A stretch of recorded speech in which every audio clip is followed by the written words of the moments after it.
students, welcome to Soumya's Conversation.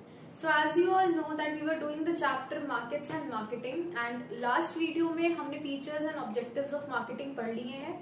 अब इस video में हम देखेंगे कि what are the differences between markets and marketing and उसके बाद stages of marketing पर भी जाएंगे. ठीक है, तो अगर हम डिफरेंसेस की बात करें तो देखिए कॉमर्स में जो आपको आंसर लिखना पड़ेगा वो आप 10th क्लास में आ गए हो, सो आपको डिफरेंसेस में बेसिस ऑफ डिस्टिंक्शन भी लिखना पड़ेगा कि किस बेस पर आप ये डिफरेंशिएट कर रहे हो फर्स्ट वाले आपके आइटम को सेकंड आइटम से. ठीक है, तो पहला बेसिस ऑफ डिस्टिंक्शन हमारा आता है मीनिंग. तो हम पहले मीनिंग के बेसिस पे बता रहे हैं कि मार्केट और मार्केटिंग मीनिंग में डिफरेंट है. मार्केट क्या होती है? मार्केट का मतलब है it is an exchange of a product और service between a buyer and seller. मतलब बायर और सेलर के बीच में जब कोई प्रोडक्ट, कोई गुड या कोई सर्विस का एक्सचेंज होता है. एक्सचेंज का मतलब एक पर्सन ने वो प्रोडक्ट और सर्विस दी और दूसरे पर्सन ने जिसको दिया गया वो मनी दे रहा है, रुपीज में पेमेंट कर रहा है. ठीक है, तो मार्केट है. अगर ये एक्सचेंज हो रहा है एक बायर सेलर के बीच में तो वो मार्केट आपकी बन जाती है. अगर आप मार्केटिंग की बात करो तो मार्केटिंग में वो सारी एक्टिविटीज इन्वॉल्व हैं जो क्या क्या काम करती है. प्लानिंग का काम करती है, प्राइसिंग का, प्रमोटिंग का एंड डिस्ट्रीब्यूटिंग का करती है. किन चीजों की प्लानिंग, प्राइसिंग, प्रमोटिंग, डिस्ट्रीब्यूटिंग करनी है? Of want satisfying products and services. Want satisfying मतलब कस्टमर्स की नीड्स को हमको पूरा करना है, तो उनकी वांट सैटिस्फाइंग के products and services, goods and services जो है उसका ये सारा काम जो है ये मार्केटिंग है. ये बहुत ही ब्रीफ डेफिनेशन जो आप डिस्टिंक्शन में लिख सकते हो डिफरेंशिएट करने में. प्लानिंग, प्राइसिंग, प्रमोटिंग, डिस्ट्रीब्यूटिंग है क्या? अगर आप देखोगे तो ये चारों पॉइंट्स जो है ये आप मार्केटिंग मिक्स में पढ़ोगे. प्लानिंग वाला आप प्रोडक्ट में पढ़ोगे, प्राइसिंग वाला आप प्राइस मिक्स में पढ़ोगे, प्रमोटिंग वाला और डिस्ट्रीब्यूटिंग वाला ये भी प्लेस मिक्स और प्रमोशन मिक्स में आप पढ़ोगे. ठीक है, तो ये अब आप नेक्स्ट वीडियो के लिए इसका नेक्स्ट चैप्टर का इसमें वेट करिए. उसके बाद सेकंड जो हम बेसिस पे डिफरेंशिएट कर रहे हैं वो है नेचर, कि किस टाइप का ये मार्केट है क्या और मार्केटिंग है क्या, इसका नेचर क्या है. ठीक है, बेसिक नेचर क्या है. तो मार्केट का नेचर है कि ये एक इंटरैक्शन है. देखो इंटरैक्शन क्या है? मिलना जुलना. देखो आपने देखा मार्केट क्या है? एक्सचेंज हो रही है अगर प्रोडक्ट और सर्विस की तो वो आपकी क्या है? मार्केट बन जाएगी. अगर एक्सचेंज कर रहे हैं, बायर और सेलर मीट कर रहे हैं, they are interacting with each other, तो मार्केट एक इंटरैक्शन है. मार्केटिंग क्या है? मार्केटिंग की डेफिनेशन जो आपको बताई जिसमें फर्स्ट मेन कीवर्ड ये था कि मार्केटिंग इज अ प्रोसेस. ये पूरा प्रोसेस होता है and it is a never ending process. कभी खत्म नहीं होता है, कंटिन्यूअसली इसकी साइकिल चलती ही रहती है. ठीक है, अब अगर आप देखो थर्ड बेसिस ऑफ डिस्टिंक्शन तो वो है स्कोप. मतलब कितने दूर तक ये वैल्यू, इसका स्कोप है, कितने दूर तक इसके फंक्शंस होते हैं. तो अगर इसमें देखा जाए तो मार्केट का जो स्कोप है वो इट इज नैरो. मार्केटिंग से रिलेटेड अगर करोगे तो मार्केट का बहुत ही छोटा सा कॉन्सेप्ट है. इसका मतलब केवल इतना है कि बायर एंड सेलर के बीच में इंटरेक्शन हो जाए एंड प्रोडक्ट और सर्विस का एक्सचेंज हो जाए. ठीक है, सेल हो जाए वहां पर. और ये इसलिए नैरो कॉन्सेप्ट है. Marketing is a wide concept. Marketing क्या एक्टिविटीज देख लो, इतनी सारी चीजें इन्वॉल्व है. ये जो प्लानिंग, प्राइसिंग, प्रमोटिंग, डिस्ट्रीब्यूटिंग है ये सब गुड बनने, जैसे कहते हैं ना प्रोडक्शन, जो मार्केटिंग होती है वो प्रोडक्शन के पहले स्टार्ट हो जाती है और सेल जब होती है उसके बाद भी कंटिन्यू करती रहती है. अगर इसको प्रूव करना तो आप सिंपल से बताओ कि मार्केटिंग प्रोडक्शन के पहले क्यों स्टार्ट हो रही है. बिकॉज मार्केटिंग का सबसे फर्स्ट आपका स्टेप होता है रिसर्च करना कि what are the needs of the consumers. Customers को चाहिए क्या, फिर तो आप उनकी वांट सेटिस्फाइंग वाली गुड को प्रोड्यूस करोगे. तो मार्केटिंग शुरू प्रोडक्शन की पहली हो जाती है मार्केटिंग रिसर्च से. उसके बाद वो सेलिंग के बाद भी चलती रहती है. बिकॉज गुड्स को आप जब सेल कर दोगे कस्टमर को तो उसके बाद आपको उन्हें आफ्टर सेल सर्विसेज भी प्रोवाइड करनी है. तो marketing begins before production. Production के पहले स्टार्ट हो जाती है and it continues after the sale of the product और सर्विस. सेलिंग के बाद भी कंटिन्यू होती रहती है. ठीक है, तो it is a full fledged, ये पूरा प्रोसेस चलता रहता है and it is a never ending process. ठीक है, तो ये बेसिक डिफरेंसेस थे मार्केट एंड मार्केटिंग के. इसके अलावा अगर आप चाहते हो डिफरेंशिएट करना तो फिर डिटेल में आप इसमें और भी सारे डिफरेंसेस दे सकते हो. बट देखिए स्पेशली अगर एग्जाम पैटर्न की बात करी जाए तो ये डिफरेंसेस आपके 2 या 3 मार्क्स के आएंगे. अब अगर 2 मार्क्स का आंसर है तो उसमें भी आप 3 जरूर लिख दीजिएगा. कई बार क्या होता है अगर वो किसी एक पॉइंट को डिफरेंशिएट के फॉर्म में नहीं ले रहे तो आपको दूसरे वाले पॉइंट पे नंबर मिल जाएगा. ठीक है, तो अगर मेंशन है कि 2 मार्क्स का क्वेश्चन है तो और आपके पास ज्यादा पॉइंट्स अवेलेबल है, चाहे फीचर हो जाए चाहे ऑब्जेक्टिव्स हो जाए, तो आप 2 की जगह 3 करके आओ. ठीक है, 3 लिख के आओ. बाय चांस एक आपका आउट कर दिया जाए किसी वजह से तो आपको दूसरे पे मार्क्स मिलते हैं. ठीक है, अब देखो, अब हम आते हैं नेक्स्ट टॉपिक पे, which is stages of marketing. Stages of marketing. तो अब ये मार्केटिंग पढ़ रहे हैं। मार्केटिंग के स्टेजेस क्या है? देखो, स्टेजेस का यहाँ पर मार्केटिंग के इस प्रोसेस से कोई रिलेशन नहीं है कि मार्केटिंग में प्लानिंग होती है, प्राइसिंग होती है, ये इसका कोई रिलेशन नहीं है। स्टेजेस का मतलब ये है कि जब मार्केटिंग स्टार्ट हुई, marketing as a concept start करा गया, मार्केटिंग की जो हम प्रिंसिपल्स पढ़ रहे हैं, जो उसके फीचर्स पढ़ रहे हैं, वो स्टार्टिंग में बिजनेस जब स्टार्ट हुआ था, इवॉल्व हो रहा था, उस टाइम से अब तक मार्केटिंग के कॉन्सेप्ट में लोग मार्केटिंग को किस तरीके से देखते हैं, क्या समझते हैं, उसमें जो चेंजेस आए हैं, उस हिसाब से कई टाइम पीरियड्स बनाए गए हैं। ठीक है, 5 स्टेजेस ऑफ मार्केटिंग अगर आपको बताया जाए तो there are 5 stages of marketing, and उन्हीं स्टेजेस को हमें यहाँ पर डिटेल में पढ़ना है। ठीक है, so there are 5 stages of marketing. अगर आप देखो तो जो फर्स्ट स्टेज आपका मार्केटिंग का है वो है प्रोडक्शन। प्रोडक्शन से रिलेटेड, ठीक है, फुल नेम अभी नहीं लिखा जा रहा है ताकि आपको कंफ्यूजन ना हो। सेकेंड स्टेज आपका सेल्स से रिलेटेड है। थर्ड आपका प्रोडक्ट से रिलेटेड है। फोर्थ आपका मार्केटिंग ओरिएंटेड है, मार्केटिंग। एंड जो लास्ट स्टेज है जो अभी भी कंटिन्यू हो रहा है वो है सोसाइटल।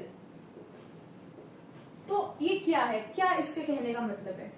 पहला स्टेज आपको जो स्टार्ट हुआ है प्रोडक्शन। देखो, मार्केटिंग, बिजनेस, ये सब शुरू कब हुआ था? आपको बताया गया था कि ह्यूमन बींग्स जब इवॉल्व हो रहे थे, जब वो अर्थ पे आए थे, धीरे धीरे उनको चीजों का पता चला, धीरे धीरे उन्हें अपनी नीड्स पता चली, उसके हिसाब से उन्होंने डिस्कवरी करना शुरू करा। ठीक है, फायर की डिस्कवरी हुई, बाकी कुक्ड फूड खाने की डिस्कवरी हुई, उनको क्लोथ्स की डिस्कवरी हुई। तो ऐसे डिस्कवरी होती चली गई। आपको पता है स्टार्टिंग में क्या होता था? बार्टर सिस्टम होता था, लोग सामान के बदले में सामान लेते थे। ठीक है, बिकॉज उस टाइम पे मनी नहीं इन्वेंट हुआ था। तो तब से ही आप देखो ह्यूमन बींग्स अपनी नीड्स को सेटिस्फाई करने के लिए प्रोडक्शन करते आ रहे हैं। ठीक है, चाहे वो फूड का प्रोडक्शन हो, क्लोथ्स का प्रोडक्शन हो, होम्स का प्रोडक्शन हो, वो प्रोडक्शन करते ही आ रहे हैं। अब मार्केटिंग जो है जब स्टार्ट हुई थी तो फर्स्ट इसमें कह रहे हैं कि फर्स्ट स्टेज आपका था प्रोडक्शन ओरिएंटेड स्टेज। क्या इसको बोलते हैं? Production oriented. ओरिएंटेड ये आपका है कीवर्ड जो कि हर स्टेज के आगे आपको लगाना है नाम में जब आप आंसर राइटिंग करोगे। प्रोडक्शन ओरिएंटेड स्टेज क्यों? बिकॉज ओरिएंटेड का क्या मतलब है, मेन गोल क्या है, मेन एम क्या था उस पर्टिकुलर स्टेज का, तो ओरिएंटेड एज अ कीवर्ड आपको यूज करना रहेगा। प्रोडक्शन ओरिएंटेड स्टेज का मतलब है कि इस टाइम पे प्रोडक्शन पर केवल ध्यान दिया गया क्योंकि गुड्स की बहुत कमी थी। तो ये मेन फोकस था कि हम जितना ज्यादा प्रोड्यूस करेंगे उतना ज्यादा हमारा बिजनेस प्रॉस्पर करेगा, उतना ज्यादा लोग खरीदेंगे। अब देखो, उस टाइम पे जब नया नया ये आया था तब प्रोडक्शन की इतनी ज्यादा जरूरत थी, लोगों के पास गुड्स नहीं थे, उतने गुड्स नहीं थे लोगों के पास। तो ये था डिमांड बनाने की तो जरूरत है ही नहीं, डिमांड ऑलरेडी एग्जिस्ट कर रही है, everyone is in need of something और दी अदर। तो हम जो जितना जितना प्रोड्यूस करेंगे लोग सब खरीदे आएंगे। तो पहला क्या पॉइंट आपने इसमें देखा कि इसमें बोला गया है, अगर आप इसका मोटो देखो, तो मोटो इसका कहता है sell what can be produced. तो यहाँ पर कह रहे हैं कि जो भी आपने प्रोडक्शन करी है उसको सेल कर दो, उसको बेच दो। तो जो सेल कर प्रोड्यूस करा उसको बेचना, यही गोल था उनका। आज के टाइम पे क्या बोले, अगर आप देखो तो आज के टाइम पे कस्टमर सेटिस्फैक्शन बोले। आज के टाइम पे ये है कि कस्टमर को जो चाहिए वो चीज बनाओ, तभी वो चीज बिकेगी। तब क्या था, जो बन रहा है, जो प्रोड्यूस हो रहा है वो सब सेल कर दो, कस्टमर खरीदेंगे, बिकॉज डिमांड ऑलरेडी एग्जिस्ट कर रही है। There is already a shortage of products, goods की शॉर्टेज है, डिमांड बहुत ज्यादा है, एंड जितना ज्यादा प्रोडक्शन करेंगे उतना ज्यादा हमें सब सेल कर देंगे एंड डिमांड क्रिएट करने की कोई जरूरत नहीं है। इसके बाद बताया गया फोकस था प्रोडक्ट केवल। प्रोडक्ट को देखो वो क्या कह रहे हैं, जब इतना ज्यादा प्रोडक्शन करेंगे तो हमारे प्रोडक्ट्स में 2 क्वालिटी होनी चाहिए। ठीक है, 2 क्वालिटी होनी चाहिए। पहली थी कि आपका प्रोडक्ट इनएक्सपेंसिव होना चाहिए। हाँ, पहली क्वालिटी ये थी कि प्रोडक्ट होगा इनएक्सपेंसिव, एंड सेकेंड थी वाइडली अवेलेबल। तो ये उन लोगों की थ्योरी थी उस टाइम पीरियड में कि इनएक्सपेंसिव, सस्ता प्रोडक्ट अगर होगा और वाइडली अवेलेबल, बहुत दूर दूर तक हर जगह अवेलेबल कर देंगे अगर हमारा प्रोडक्ट, तो हमारा बिजनेस चल जाएगा। यही हमारी मार्केटिंग है। तो मार्केटिंग एज अगर आप वर्ल्ड की बात करो तो मार्केटिंग वर्ल्ड उस टाइम पे नहीं था। उस टाइम पे मार्केटिंग डिपार्टमेंट नहीं होते थे, केवल होते थे सेल्स डिपार्टमेंट। केवल सेल्स डिपार्टमेंट होते थे इस पीरियड में जिनका काम ये था जो प्रोड्यूस हो गया सब सेल कर दो। हमारा मोटो है sell what can be produced. जो प्रोड्यूस हो सकता है वो सब बेच दो, सब लोगों को जरूरत है। ठीक है, गुड्स को हमको ऐसा बनाना था उस टाइम पे कि गुड्स सस्ते बने, इनएक्सपेंसिव बने एंड वाइडली डिस्ट्रीब्यूट हो सके, बहुत ज्यादा दूर दूर तक हम उसको डिस्ट्रीब्यूशन कर सके बिकॉज बहुत ज्यादा लोगों को जरूरत है। ये चीज हुई थी। उसके बाद एक और चीज है, ये जिस लॉ पर ये बेस्ड था ये सेज लॉ एक है। क्या है? सेज लॉ है एक, और ये कहता है supply creates its own demand. तो ये सेल्स लॉ है, ये कहता है कि सप्लाई अगर हम कर रहे हैं किसी चीज की तो उसकी डिमांड अपने आप बन जाएगी। अगर हम मिल्क सप्लाई करेंगे तो लोग मिल्क खरीद लेंगे, हम पेन सप्लाई करेंगे लोग पेन्स खरीद लेंगे, हमने प्रोडक्शन करी क्लोथ्स की, लोग क्लोथ्स खरीद लेंगे। क्यों? क्योंकि वो इनएक्सपेंसिव है, सस्ते हैं और वाइडली अवेलेबल है। ठीक है, तो this was the theory, this was the concept, this was the mindset जिससे लोग इस टाइम पे मार्केटिंग कर रहे थे। And marketing as a word, marketing as a concept was not prevailing at that time because main focus था sell करना। Sales department होते थे केवल जिनका काम था जो बना सब बेच दो जाके। एक और चीज फिलोसफी ये थी कि कस्टमर्स प्रोडक्ट्स वही खरीदेंगे जो इनएक्सपेंसिव होंगे, चीप होंगे एंड इजिली अवेलेबल होंगे। तो क्या ऐसा आज के टाइम पे होता है या क्या ऐसा कभी होता आ रहा है? ऐसा कभी नहीं हुआ है। ठीक है, कस्टमर्स हमेशा वो चीज नहीं खरीदते हैं जो सस्ती होगी और इजिली अवेलेबल होगी। ठीक है, तो it depends on needs of the customers. ठीक है, कई सारी ऐसी चीजें हैं मार्केट में जो सस्ती हैं, इजिली अवेलेबल है, पर फिर भी ऐसा थोड़ा ना कस्टमर हर टाइम वो चीजें खरीदेंगे। ठीक है, आप मैच बॉक्स की बात करो। ठीक है, मैच बॉक्स होती है सबसे सस्ती होती है। ठीक है, सस्ती सी होती है, कहीं भी किसी भी शॉप पे जाओगे मैच बॉक्स आपको मिल जाएगी। तो क्या सारे कस्टमर्स मैच बॉक्स खरीदने चले जाएंगे? नहीं जाएंगे, बिकॉज उनको इतनी जरूरत नहीं है उस चीज की। प्रोडक्शन तो आपने वाइड कर दी पर उतनी सेल नहीं होगी। तो इस वजह से ये आप बोल सकते हो इसका ड्रॉबैक था प्रोडक्शन ओरिएंटेड स्टेज का। तो first stage production oriented. Answer writing जब आपको करनी होगी then you have to just write the main points. Starting में production oriented stage, I don't think dates are important, but फिर आपको डेट्स याद करवा दी जाएंगी। और उसके बाद आपको बस लिखना उसका मोटो क्या था। मोटो यही था कि sell what can be produced. Reason क्या था? क्योंकि उस टाइम पे बहुत ज्यादा शॉर्टेज थी गुड्स की, तो सब प्रोडक्शन बहुत अच्छा, प्रोडक्शन को उनको बहुत अच्छा बनाना था। कोई भी बिजनेस अगर उस टाइम पे सेट होता था तो उनका मेन फोकस था कि हमारी प्रोडक्शन यूनिट बहुत अच्छी बने, जहां मैन्युफैक्चरिंग कर रहे हैं वो बेस्ट होनी चाहिए, बाकी सेलिंग हो जाएगी। बिकॉज सेल्स लॉ पे बेस्ड था supply creates its own demand. हम सप्लाई करेंगे, डिमांड अपने आप बन जाएगी, there is no need to create any demand. And बस ये ध्यान रखना था उनको कि गुड्स हमारे सस्ते हो, इनएक्सपेंसिव हो and they're widely available, goods बिक जाएंगे। तो this was the first stage. लेकिन आपको यहाँ पर देखो एक और टर्म आपका है ग्रेट डिप्रेशन। ग्रेट डिप्रेशन क्या होता है उस बारे में अलग से अगर आप चाहो तो वीडियो बना दी जाएगी। ग्रेट डिप्रेशन हुआ, उसके बाद चेंजेस हुए एंड फिर हमारा आता है सेकेंड स्टेज।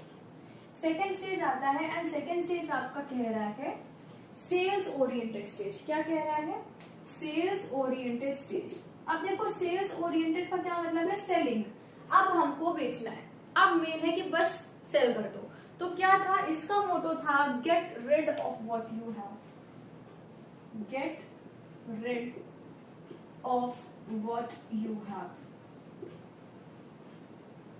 तो यहाँ पर बिजनेस जो थे उनका मोटो ये था जो है हमारे पास बस गेट रिड ऑफ इट, सबको सेल कर दो। We don't have to keep anything. जो प्रोड्यूस करा है हमें अपने पास नहीं रखना है। Get rid of everything what you are having with yourself. Okay, ये बिजनेस वालों का उस टाइम पे दिमाग था।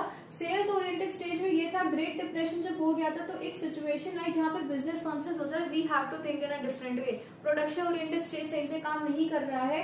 ड्रास्टिक चेंजेस आए थे थिंकिंग एंड स्ट्रैटेजी में, और उन्होंने देखा कि जो कस्टमर्स हैं उनकी बाइंग हैबिट्स और उनका बिहेवियर बहुत ही डिफरेंट था। उन्होंने एक्सपेक्ट करा था हम सस्ता और वाइडली अवेलेबल गुड सेल करेंगे तो कस्टमर्स भर भर के आएंगे, खरीद के ले जाएंगे। बट दे थॉट कि उन्होंने देखा कि कस्टमर्स ऐसा बिहेव नहीं करे, उनके हैबिट्स अलग है। टेक्नोलॉजिकल एडवांसमेंट हो गई थी, तब तक ट्रांसपोर्टेशन में भी, कम्युनिकेशन में बहुत एडवांसमेंट हो गई थी। And corporate form of organisation जो है, corporate form of organisation business जो उसकी थिंकिंग भी चेंज हो रही थी कि उनको भी अपनी थिंकिंग को अपग्रेड करना पड़ रहा था।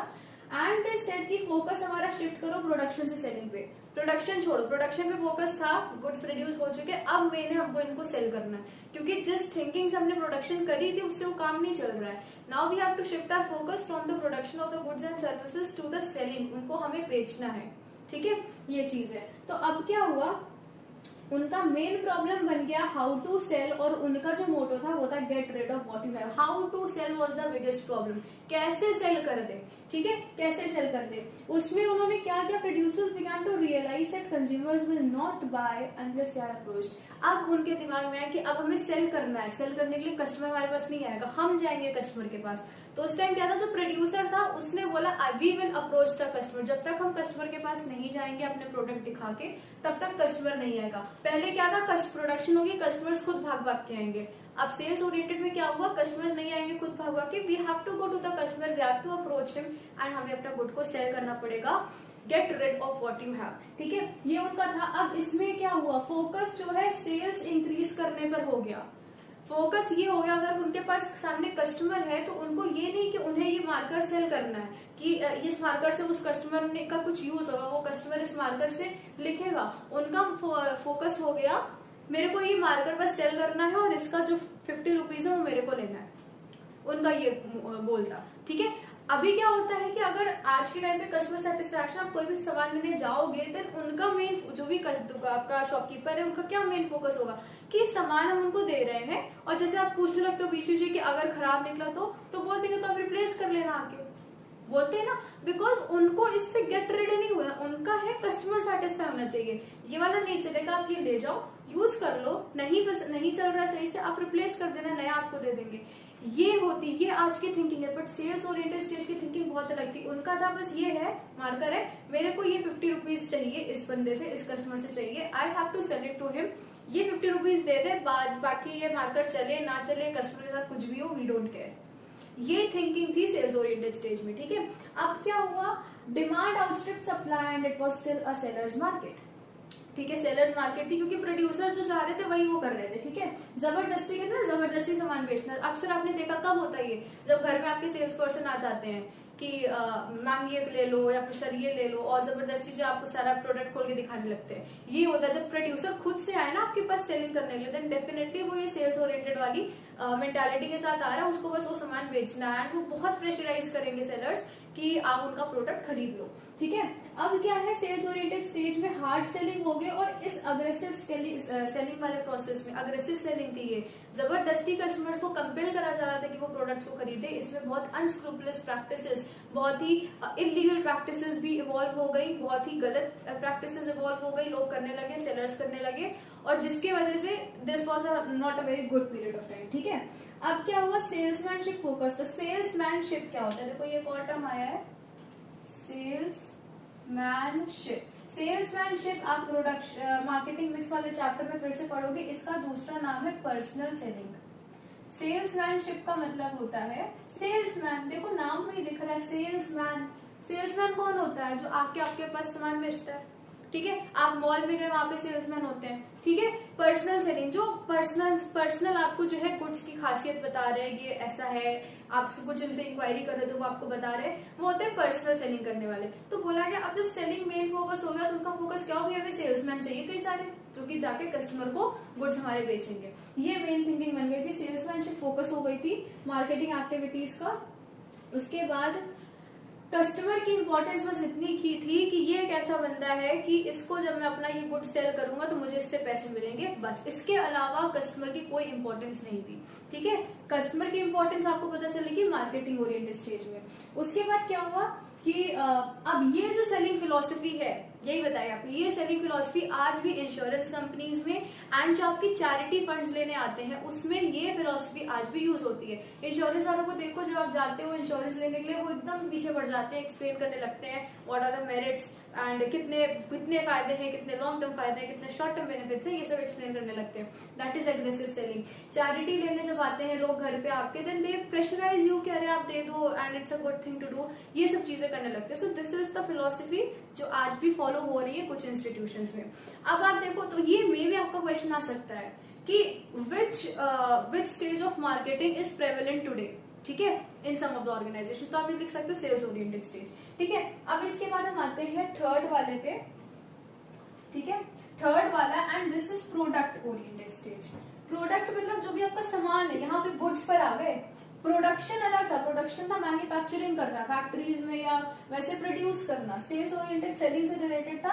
अब आएगा product oriented stage. Product oriented मतलब यहाँ प्रोडक्ट मेन फोकस है, प्रोडक्ट मतलब जो गुड एंड सर्विस में हम डील कर रहे हैं। ठीक है, तो इसमें बताया गया है कि इस स्टेज में marketers believe that customers will by the product if it's quality was good. उनका ये था अगर प्रोडक्ट की क्वालिटी अच्छी है तो कस्टमर खरीद लेगा गुड, अच्छी क्वालिटी के प्रोडक्ट बनाओ कस्टमर खरीदेगा। अभी भी उनका मेन फोकस यही है कि हमको बस सामान बेचना है। ठीक है, उनका मेन फोकस यही है। तो उन्होंने क्या किया, फोकस शिफ्ट कर दिया प्रमोशन से। पहले तो प्रमोशन करते थे, बहुत एडवर्टाइजमेंट कर रहे हैं कि लोग खरीदे आके। प्रोडक्ट प्रमोशन से उन्होंने अपना शिफ्ट कर लिया प्रोडक्ट इम्प्रूवमेंट में। प्रोडक्ट को इम्प्रूव करना उनका मेन फोकस बन गया। उन्होंने कहा प्रमोशन छोड़ो, प्रोडक्ट को इतना अच्छा बना दो कि कस्टमर खरीद ले, क्वालिटी प्रोडक्ट की अच्छी कर दो। तो ये प्रोडक्ट ओरिएंटेड स्टेज था। एंड इसमें उन्होंने बताया कि प्रोडक्ट के जो फीचर्स थे या फिर अगर कोई इलेक्ट्रॉनिक था प्रोडक्ट या जो भी था, उसकी परफॉर्मेंस को वो इनहांस करने लगे। लेकिन प्रोडक्ट क्वालिटी में एम्फेसिस करने के चक्कर में, प्रोडक्ट की क्वालिटी को बहुत अच्छा बनाने के चक्कर में वो बाकी चीजों पर ध्यान नहीं दे पाए। ठीक है, मार्केटिंग में आप पढ़ोगे 4 मेन एलिमेंट्स है, and that all these elements should be in a coordination, तभी आपकी मार्केटिंग स्ट्रैटेजी परफेक्ट होगी। तो अब उन्होंने जो प्रोडक्ट की क्वालिटी तो अच्छी कर दी, बट हो सकता है उसमें उनका प्राइस बढ़ गया हो प्रोडक्ट का। ठीक है, प्राइस बढ़ गया हो सकता है प्रोडक्ट क्वालिटी अच्छी करने के चक्कर में और कोई डिफेक्ट रह गया हो। तो इस तरीके से बाकी एस्पेक्ट्स पर वो ध्यान नहीं दे पाए थे, तो इसको मार्केटिंग मायोपिया कहते हैं। So this is very important point. Product oriented को मार्केटिंग मायोपिया कहते हैं। अब आप बोलोगे ये मार्केटिंग मायोपिया क्या है, MYOPIA। मायोपिया क्या होता है? मायोपिया देखो ये बायोलॉजिकल टर्म है। मायोपिया आंख के डिजीज होते हैं, आई प्रॉब्लम होती है। देखो एक चीज आप समझ लो, मायोपिया होती है, दूसरी होती है हाइपरमेट्रोपिया। तो ये समझो, वो तो हाइपर वाली जो है, हाइपर मतलब है एकदम अलग सी प्रॉब्लम। मायोपिया क्या है? अगर आप जनरली नॉर्मल सोचो तो हमें जो है पास की चीजें दिखती है, दूर की चीजें नहीं दिखती है। ऑब्वियसली बात है, दिखती हैं, that is normal thing. But common sense की अगर बात करो तो लोगों को पास की चीजें दिखती है, दूर की चीजें नहीं दिखती है। तो मायोपिया वो प्रॉब्लम है जब लोगों की आंखें, देखो आपको पता है कुछ लोग होते हैं जिनको पास का दिखता है, दूर का नहीं दिखता है। कुछ होते हैं जिनको दूर का दिखता है, पास का नहीं दिखता है। तो ये जो कंडीशन है, फर्स्ट वाली कंडीशन कि हमें पास की चीजें दिख रही है और दूर की चीजें नहीं दिख रही है, ये होती है मायोपिया। तो अगर ये आप देखो, ये प्रोडक्ट वाला स्टेज, तो इन्होंने पास की तो चीजें देख ली कि प्रोडक्ट की क्वालिटी बढ़ा दो हमारी सेल बढ़ जाएगी, पर उन्होंने दूर का नहीं देखा। उनकी लॉन्ग साइटेडनेस अच्छी नहीं थी, दूर का उन्होंने नहीं सोचा कि इससे हमारे बाकी जो एलिमेंट्स है वो नुकसान पर है। ठीक है, बाकी चीजों पर हम ध्यान नहीं दे पा रहे हैं। तो ये लॉन्ग जो कहते हैं ना हम, दूरदर्शिता जिसको हिंदी में कहते हैं, दूरदर्शिता, वो नहीं थी। तो इस यही अब समझ आ रहा है कि मार्केटिंग मायोपिया थी, दूर का उनको नहीं दिख रहा था। उनको बस ये दिख रहा था प्रोडक्ट की क्वालिटी अच्छी कर दो और कस्टमर आकर हमारे सारे प्रोडक्ट्स खरीद लेंगे। ठीक है, उन्होंने दूर का नहीं देखा कि प्रोडक्ट की क्वालिटी अच्छा करते करते हम बाकी कितनी चीजों पर ध्यान नहीं दे रहे हैं, जिसकी वजह से कस्टमर्स नहीं आएंगे। ठीक है, हमारा प्रोडक्ट नहीं बिकेगा। तो ये था मार्केटिंग मायोपिया। तो प्रोडक्ट ओरिएंटेड स्टेज का अगर नाम भी आपको क्वेश्चन आ सकता है कि मार्केटिंग मायोपिया वाला स्टेज कौन सा था, तो प्रोडक्ट ओरिएंटेड, क्योंकि वो केवल प्रोडक्ट तक फिक्स थे। उन्होंने उसके बाहर की चीजें देखी नहीं, प्रोडक्ट के अलावा प्राइसिंग, डिस्ट्रीब्यूशन, प्रमोशन, इन चीजों पर ध्यान ही नहीं दिया। ठीक है, so this was marketing myopia. अब इसके बाद आपका फोर्थ आता है, and this is the most important stage. ये स्टेज है जो अभी तक चल रहा है। ठीक है, वैसे तो लास्ट वाला स्टेज चल रहा है सोसाइटल वाला, बट मार्केटिंग ओरिएंटेड स्टेज है जिसको आप पढ़ रहे हो। ठीक है, इसी स्टेज के बारे में देख लो। So this is marketing oriented stage. Marketing oriented stage में मेन फोकस क्या है? मार्केटिंग है। तो देखो अभी तक क्या हुआ था, सबका फोकस क्या था? स्टार्टिंग में प्रोडक्शन, खूब सारी प्रोडक्शन कर दो। मेन फोकस ये था कि हम बिजनेस कोई स्टार्ट होता था उस टाइम पे, तो प्रोडक्शन यूनिट्स हमारी बहुत ज्यादा होनी चाहिए, ये हमारा मेन गोल था। उसके बाद सेकंड स्टेज आया सेल्स ओरिएंटेड। तब सारी बिजनेस ऑर्गेनाइजेशंस का था कि भाई जितनी सेल कर दो, सेल्स डिपार्टमेंट होना चाहिए, सेल्समैन होने चाहिए, सेल्स हमारी बहुत अच्छी होनी चाहिए, बस ये उनका मेन गोल था। थर्ड जब प्रोडक्ट ओरिएंटेड आया तब तो उन्होंने बस प्रोडक्ट क्वालिटी पर ध्यान दिया। अब इस स्टेज पे उन्होंने फोकस किया कि नहीं, we need to change our thinking, हमें अपनी थिंकिंग बदलनी पड़ेगी, बिकॉज अब कंज्यूमर्स भी अवेयर हो गए थे, देवर नोन, उनको पता चल गया था भी इतने टाइम से हम ऐसी पागल बन रहे थे, प्रोडक्शन ओरिएंटेड करा, सेल्स पे फोकस करा, अग्रेसिव सेलिंग करी, प्रोडक्ट क्वालिटी पे ध्यान दिया बस। तो अब कस्टमर भी अवेयर हो चुका था और बिजनेस ने भी सोचा कि अब we need to change our thinking, हमें अपनी फिलोसफीज बदलनी पड़ेगी एंड अब हम ये प्रोडक्ट और प्रोडक्शन इस पर फोकस कर करके आगे नहीं बढ़ सकते हैं। If we need to grow, तो हमें जो मेन चीज देखनी पड़ेगी, जो मेन फोकस लाना पड़ेगा, वो है कस्टमर सेटिस्फैक्शन पर।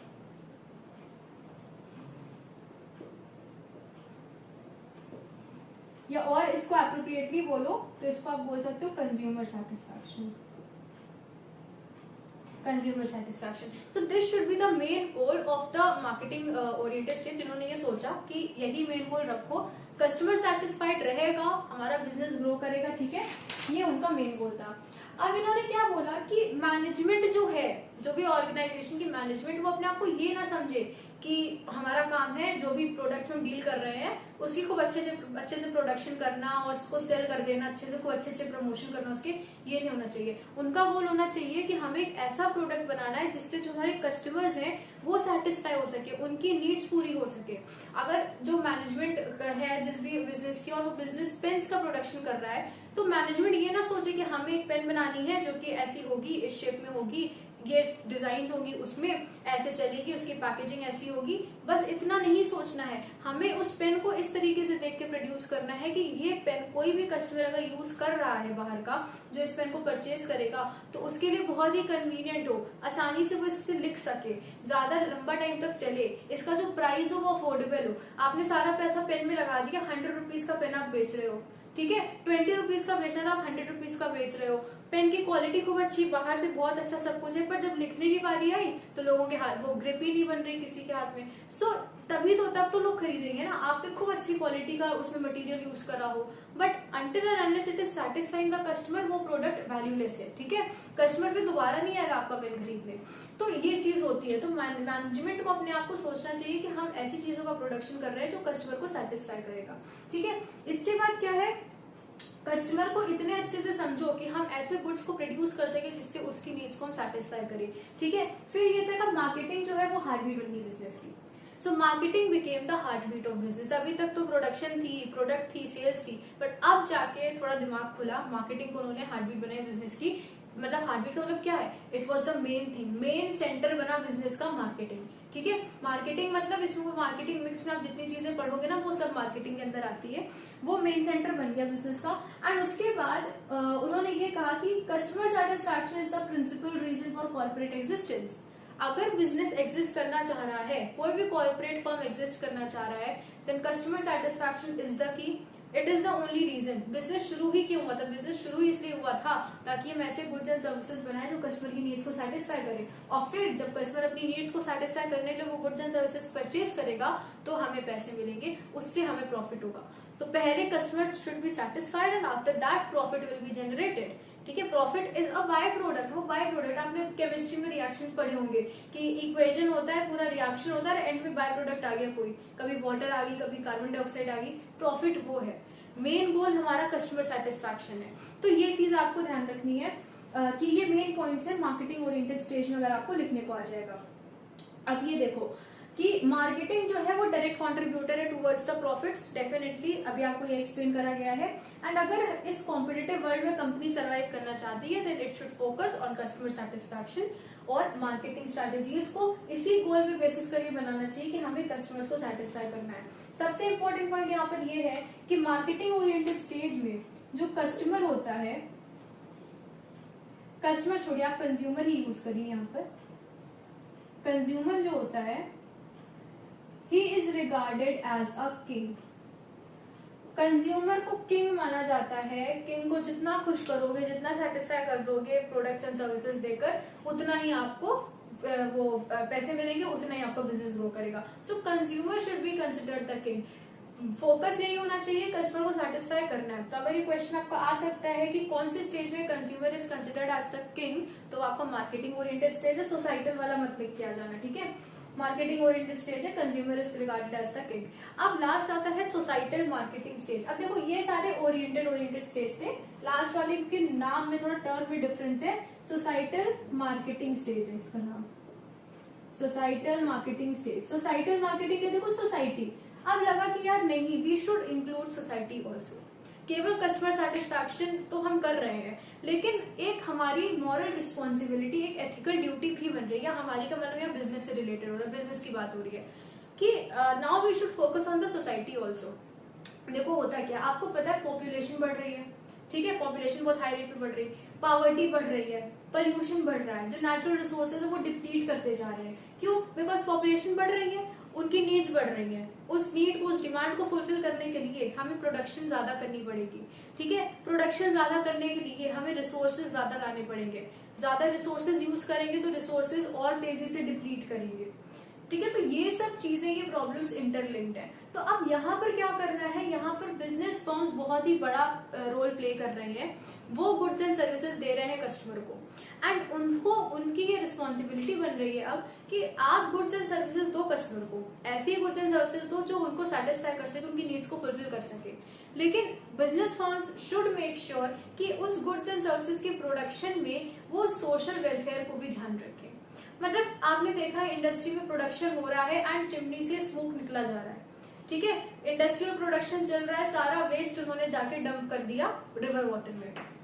फॉर एग्जाम्पल बिजनेस फर्म सोच रहा है हम ऑटोमोबाइल बनाएंगे, हम कार्स बनाएंगे जो कस्टमर के लिए बहुत ही यूजफुल होगी, बहुत कन्वीनियंट होगी, कंफर्टेबल होगी। उन्होंने वो कार डिजाइन कर ली, वो कार का प्रोडक्शन कर लिया, कार प्रोड्यूस हो चुकी है, कस्टमर को उन्होंने सेल करा, कस्टमर इज फुली सेटिस्फाइड, उनका बिजनेस बहुत अच्छे से चल रहा है, there is no problem with it. लेकिन क्या उसके साथ उन्होंने सोसाइटी का ध्यान रखा? नहीं रखा। उस कार की प्रोडक्शन में जितना वेस्ट प्रोडक्ट्स निकला होगा वो सारा उन्होंने आसपास ही किसी एरिया में डंप करा होगा। जो वेस्ट प्रोडक्ट डंप करने वाला था वो डंप हो जाएगा, जो स्मोक वगैरह वो एयर पोल्यूशन बना रही है, land pollution, water pollution, air pollution सब बन रहा है, ठीक है। तो यहाँ पर ध्यान रखना है कि आप कस्टमर को सेटिस्फाई करो, but you should do it efficiently and effectively. Efficiently and effectively का मतलब है ऐसे करो कि आपकी सोसाइटी में कोई प्रॉब्लम्स ना हो। देखो आजकल टेक्नोलॉजी इतनी ज्यादा बढ़ गई है, हम पोल्यूशन को बहुत अच्छे से कंट्रोल कर सकते हैं। बिजनेस बहुत अच्छे से, जो कॉर्पोरेट वर्ल्ड है वो बहुत अच्छे से पोल्यूशन को कम कर सकता है, कंट्रोल कर सकता है। बस ये है, उनको जो नई टेक्नोलॉजी है उसको यूज करना पड़ेगा, उनको अपने थोड़े स्ट्रैटेजीज में, अपने वे ऑफ वर्किंग में चेंजेस लाने पड़ेंगे, ठीक है। अब जैसे आपको बोला जाता है, जैसे हम लोग गैस पे स्टोव्स होते हैं, जो गैस स्टोव होते हैं उस पर जब कुकिंग करते हैं तो गैस स्टोव पे हमने बर्नर ऑन करा एंड उस पर आपने कंटेनर रखा, कुकिंग आपने स्टार्ट कर दी, उसमें कहते हैं फ्यूल का लॉस बहुत ज्यादा होता है, इंडक्शन में कम होता है। अब तो और नए नए गैस स्टोव ऐसे आ गए जहाँ पर बिल्कुल मिनिमम, एकदम मिनिमाइज्ड लॉस ऑफ फ्यूल होगा, ठीक है। तो ऐसे ही मशीन्स जो यूज हो रही फैक्ट्रीज में, जो तरीके यूज हो रहे हैं, उनमें भी टेक्नोलॉजिकल एडवांसमेंट से हम पोल्यूशन को कम कर सकते हैं, हम रिसोर्सेज की जो वेस्टेज हो रही है उसको कम कर सकते हैं, ठीक है। तो बिजनेस वर्ल्ड को अब सोसाइटल मार्केटिंग स्टेज आ गया है एंड ये चीज आप देख भी रहे हैं, इस चीज पर फोकस कर रहे हैं आज के जितने कॉर्पोरेट है। देखो कैसे कितनी जल्दी पॉलिथीन से हम लोग पेपर बैग्स पर आ गए हैं, जो स्ट्रॉज होती थी प्लास्टिक स्ट्रॉज, उससे स्टील स्ट्रॉज आजकल बहुत ही ज्यादा चल रही है, ठीक है। तो इस तरीके से वर्ल्ड ग्रो कर रहा है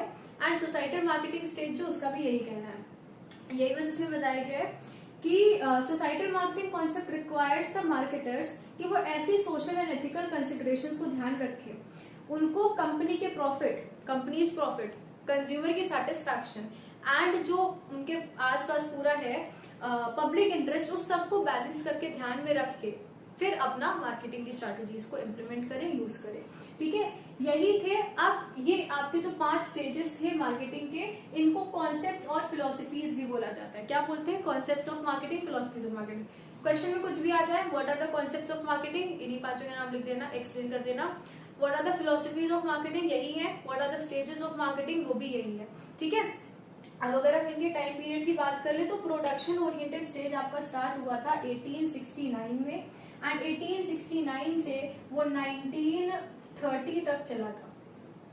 1869 से 1930 तक आपका चला था प्रोडक्शन ओरिएंटेड स्टेज। उसके बाद आपका सेल्स ओरिएंटेड स्टेज था। सेल्स ओरिएंटेड स्टेज 1930 से 1950 तक चला था।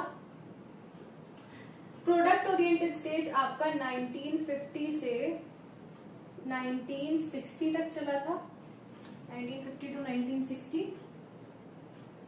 देन उसके बाद मार्केटिंग ओरिएंटेड स्टेज 1960 से 1980 तक चला था, एंड सोसाइटल मार्केटिंग स्टेज आपका 1980 से टिल प्रेजेंट, अभी भी यही चल रहा है। ठीक है, तो ये पीरियड था आपका इसमें पूरा। तो क्या था ये प्रोडक्शन ओरिएंटेड स्टेज आपका 70, 80, 90, 80, 90, 100, 1, 2, 3, ये लगभग 60 इयर्स आपका चला। First production oriented stage 60 years चला लगभग। सेल्स ओरिएंटेड स्टेज जो था वो आपका चला 20 इयर्स। जो आपका प्रोडक्ट ओरिएंटेड स्टेज था वो चला आपका 10 इयर्स। मार्केटिंग ओरिएंटेड स्टेज आपका चला 20 इयर्स, एंड लास्ट आपका societal marketing stage till present चलता ही आ रहा है। ठीक है, तो these are the stages of marketing. इतना ही था इस वीडियो में। So what we have done, we have completed the differences between markets and marketing, and we have done the stages of marketing. Next video में we will continue with next topic आपका क्या है, role of marketing. Role of marketing बहुत ही easy सा topic है, and meaning of product and service. Product and service पे तो इतनी डिस्कशन हो चुकी है, बहुत ही सिंपल सा टॉपिक है, जल्दी से एक्सप्लेन करके ये पार्ट खत्म हो जाएगा, and then we'll be completed with the first chapter. अभी भी अगर कोई डाउट्स है, कुछ भी क्वेश्चंस है, किसी भी टाइप की वीडियो अगर आप चाहते हो और कुछ अलग आए वीडियो, तो आप प्लीज कमेंट करके नीचे बता दीजिए। And just study hard, take care of yourself, and God bless you.